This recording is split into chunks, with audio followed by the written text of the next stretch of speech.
Hello everyone, welcome to my YouTube channel English literature zone. आज के video में हम लोग 18th सेंचुरी प्रोज को कवर करेंगे। तो वीडियो शुरू करते हैं। वीडियो जो है काफ़ी इजी लैंग्वेज में होगा। वीडियो के थ्रू अगर आपका हेल्प होता है, वीडियो आपके सिलेबस का है, तो प्लीज़ आप लोग वीडियो को लाइक करना, चैनल को सब्सक्राइब करना और कमेंट करके बताना वीडियो आपको कैसा लगा। तो 18th सेंचुरी प्रोज के बारे में पढ़ रहे हैं। सबसे पहले हम प्रोज देखेंगे, प्रोज क्या होता है।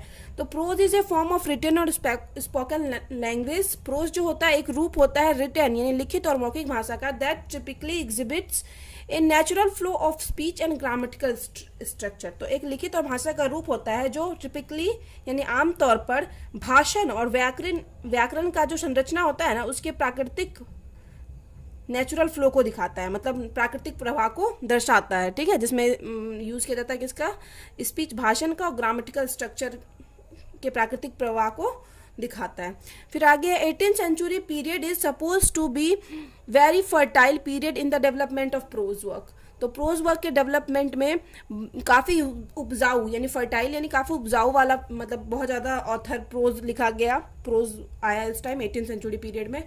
The prose was thought to be a good medium in order and express more elaborate ideas and argument. तो प्रोज जो था was thought to be a good medium, एक अच्छा साधन था, in order to express more elaborate ideas, कि कोई भी जो आइडियाज़ या आर्ग्यूमेंट है उसको मोर एलाबोरेट यानी अच्छे से विस्तृत रूप से ढंग समझाने के लिए या समझने के लिए प्रोज एक बहुत अच्छा फॉर्म था, उसका माध्यम था समझने के लिए।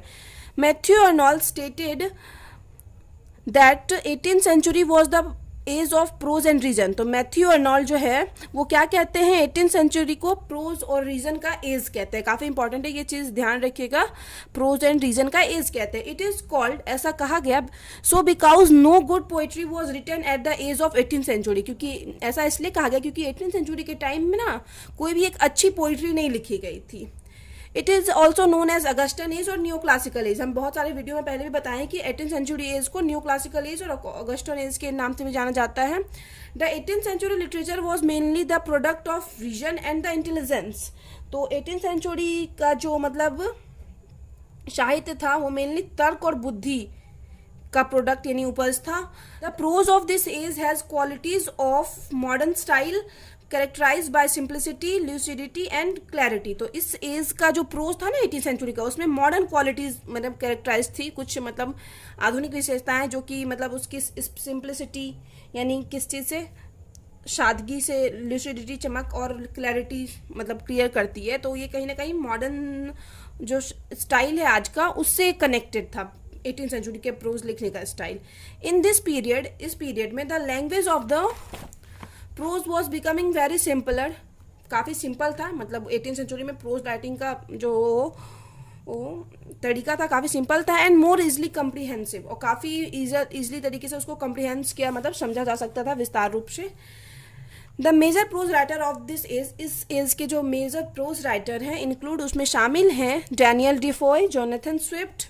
ये 18th सेंचुरी नॉवेल भी लिख रखे हैं। और प्रोज राइटिंग में तो आप देखें कि प्रोज मेनली कुछ बताया नहीं गया कि मेनली क्या होता है इसमें, बस ये है कि ग्रामेटिकल और ये भाषा का, एक स्पीच का एक ग्रामेटिकल फ्लो प्राकृतिक रूप से प्रवाह होता है। तो ये डैनियल डिफोई और जोनाथन स्विफ्ट तो 18th सेंचुरी प्रोज में भी आता है, 18 फिक्शन में भी इनके बारे में डिस्कस किए हुए हैं। Jonathan Swift, Samuel Johnson, Edward गिवन, एडमंड ब्रूक, ये 4-5 ऑथर का नाम लिख रखे हैं, और बाद में फिर एंड में हम और भी ऑथर को मेंशन कर रखे हैं। सबसे पहले है डैनियल डिफोय, इसके बारे में आप लोग पहले भी पढ़ चुके हैं। Daniel Defoe is a good prose writer as well as the first English journalist. अच्छे प्रोज राइटर तो थे ही और अच्छे मतलब फर्स्ट इंग्लिश जर्नलिस्ट थे। He began to publish the early London newspaper the review and ran it for 9 years। मतलब the review नाम का एक न्यूज़पेपर शुरू किए चलाना, जिसको कि 9 years तक कंटिन्यू चलाए। His most famous work Robinson Crusoe is regarded as the first English novel of literature. इनका जो सबसे फेमस वर्क था, नॉवल था, रॉबिन्सन क्रूज को इंग्लिश लिटरेचर का वन ऑफ द फेमस क्या माना जाता है, नॉवेल माना जाता है इंग्लिश लिटरेचर का। The story of this work based on a real story of a Scot sailor, एक स्कॉटिश सेलर का रियल स्टोरी है ये, मतलब इस नॉवेल का जो स्टोरी है। It is first narrative in which the character is not a hero but an average man. यह एक मतलब पहली ऐसी कहानी थी जिसमें एक मतलब जो कैरेक्टर है, मेन कैरेक्टर, वो कोई हीरो, कोई मतलब बहुत बड़ा चढ़ा के नहीं, एक नॉर्मल इंसान को एज ए हीरो प्रेजेंट किया गया था, एक सेलर को, एक नाविक को। His another famous works are, उनका कुछ अनदर फेमस वर्क्स जो है, Captain Singleton, Colonel Jack, Moll Flanders and Roxana. फिर है आगे, his works written in pure and simple English. इनका जो वर्क होता था वो सिंपल और प्योर एकदम शुद्ध इंग्लिश में लिखा होता था। Helped much to development of the prose, जो कि बहुत ज़्यादा हेल्प हुआ जिसके थ्रू कि प्रोज के डेवलपमेंट में। फिर आगे है जोनाथन स्विफ्ट, ये भी काफ़ी इंपॉर्टेंट है। जोनाथन स्विफ्ट, इसको भी हम पहले डिस्कस किए हुए हैं, was the greatest English satirist. Jonathan Swift greatest English satirist यानी व्यंगकार है, जो दूसरे पे कमेंट करते हैं, सोसाइटी पे कमेंट करते हैं अपने वर्क के through.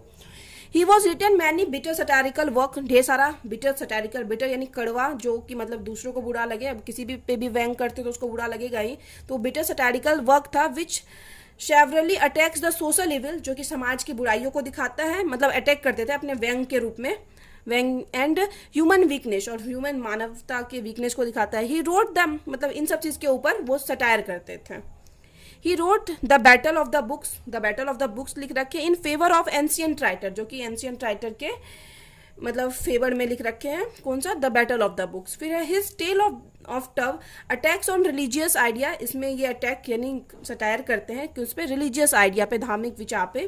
Swift wrote his famous satire, फिर एक काफ़ी फेमस सटायर है, a modest proposal in order to attack the injustice of English rulers, जिसमें कि वो अन्याय दिखाए हुए हैं जो कि इंग्लिश रूलर्स यानी अंग्रेज शासकों के द्वारा किया गया है। To the poverty of Irish people, जो मतलब जो गरीब आयरिश पीपुल थे उन पे जो अत्याचार किया गया। Gulliver's travel is the most popular satire of Swift, Swift का काफ़ी फेमस सटायर है। It is very popular among the young children as a beautiful story, एक अच्छी स्टोरी के रूप में यंग चिल्ड्रन, छोटे बच्चों के बीच काफ़ी फेमस है। It is written in 4 parts, इसको 4 पार्ट्स में लिखा गया। सेम चीज़ हम डिस्कस किए हुए 18th सेंचुरी फिक्शन में भी। In first part of the novel he attacks the English government, first part में वो इंग्लिश गवर्नमेंट पर सटायर करते हैं। इन द सेकेंड पार्ट में ही attacks the judicial and the political system, judicial यानी वहाँ का जो मतलब एक लॉ वाला सिस्टम था, जज न्यायाधीश वाला, तो उस पर अटैक करते हैं, और पॉलिटिकल सिस्टम पे अटैक करते हैं। In the third part there is an attack on science और द रॉयल सोसाइटी पे अटैक करते हैं। And in the fourth and the last part he attacks man के नेचर के बारे में बताते हैं लास्ट पार्ट में। फिर आगे है Samuel Johnson. Doctor Samuel Johnson was another famous prose writer of this period, इस पीरियड के अनदर फेमस प्रोज राइटर थे। He compiled a dictionary and published it into 5 times, एक कंपाइल्ड, एक मतलब अपना संग्रहित, कंपाइल्ड यानी संग्रहित एक डिक्शनरी मतलब पब्लिश किए, और जिसको कि ये 5 बार कंटिन्यू पब्लिश किए गए इन हिज लाइफ टाइम, अपने पूरी लाइफ में। It was his famous and major work, बहुत फेमस और मेजर वर्क है, डिक्शनरी के लिए काफ़ी जाने जाते हैं सैमुअल जॉनसन। हिज, और उनका फिर से एक और बहुत फेमस वर्क है जो कि आप लोग के ऑब्जेक्टिव में भी बार बार रिपीट होता है। His lifes of the poet is a critical work, फिर से लाइफ्स ऑफ द पोएट, जिसमें कि अदर अलग अलग पोएट के लाइफ के बारे में डील करते हैं सैमुअल जॉनसन, तो वो जो है क्रिटिकल वर्क है, आलोचना वाला वर्क, जिसमें कि वो पोइट्स के वर्क पे कमेंट करते हैं, उनको जज करते हैं अच्छाई बुराई सब चीज़ के through. Which he wrote carefully and officially towards the later part of his life, मतलब जो किसको काफ़ी ध्यानपूर्वक लिख रखे हैं, और अपना लेटर पार्ट मतलब अंतिम के कुछ दिनों में लिख रखे हैं लाइफ के। He also wrote a kind of novel, एक नॉवेल लिख रखे हैं इन टाइटल, जिसका कि टाइटल है Rasselas prince of Abyssinia. Apart from this, और इन सब के अलावा he also wrote many essays on various subject, ढेर सारे सब्जेक्ट पे एसे भी लिख रखे हैं। जो एसे भी होता है ना वो हम लोग का प्रोज में ही आता है। फिर आगे है एडमंड गिवन। एडमंड गिवन wrote the decline and the fall of the Roman Empire, एक बुक लिखी है वो एडमंड गिवन, जिनका की नाम है the decline and fall of the Roman Empire की, मतलब रोमन एम्पायर के पतन को दिखाया है इन 6 बुक्स, मतलब टोटल 6 बुक में इस चीज़ को एक्सप्रेस किए हुए। It is the greatest historical work है इन इंग्लिश लिटरेचर का, which covers the events of 13th century, जो कि 13th सेंचुरी के इवेंट्स के बारे में बताता है, मतलब 13th सेंचुरी की ये घटना है। And relate the ancient to the modern world, और पुराने से, और वहीं पे मतलब उसी नॉवेल के थ्रू वो पुराने वर्ल्ड से नए वर्ल्ड को रिलेट करते हैं। It is written in splendid prose and in clear, complete and usually correct, मतलब एक स्प्लेंडेड प्रोज स्टाइल में लिखा गया है जो कि clear, complete and usually correct, जो कि काफ़ी क्लियर, स्पष्ट, कंप्लीट एंड यूजुअली करेक्ट है सामान्यतः। It is it deals with various religious Roman law, जिसमें कि ढेर सारा रिलीजियस धार्मिक रोमन लॉ दिखाया गया है, पार्सियन पॉलिटिक्स दिखाया गया है। The attack of uncivilised tribes यानी जो असभ्य जाति है, मतलब वहाँ उस टाइम के थे, उन पे क्या क्या अटैक किया गया, सटायर किया गया, एंड मैनी अदर्स अफेयर, और ढेर सारे वहाँ के उस टाइम के घटना को दिखाया गया। फिर आगे है Edmund Burke. Edmund Burke was mainly famous for his fine oratorical prose, अपने एक ओरेटोरिकल प्रोज के लिए फेमस है। ओरेटोरिकल प्रोज यानी जो भाषण से संबंधित प्रोज हो। हिज वर्क्स स्पीच ऑन ए, फिर से ये स्पीच से मेन रिलेटेड थे, तो हिज वर्क्स, उनका जो वर्क है, speech on America taxation, speech on conciliation with America, and the letter of the sheriffs of the Bristol contains some of his best speeches. ये सब जो इनका है काफ़ी बेस्ट स्पीच है। पहला जो है ये है स्पीच ऑन अमेरिका टैक्सेशन, ये फर्स्ट है। सेकेंड है speech on conciliation with America, and letter, और थर्ड जो है वो है letter to the sheriffs of Bristol.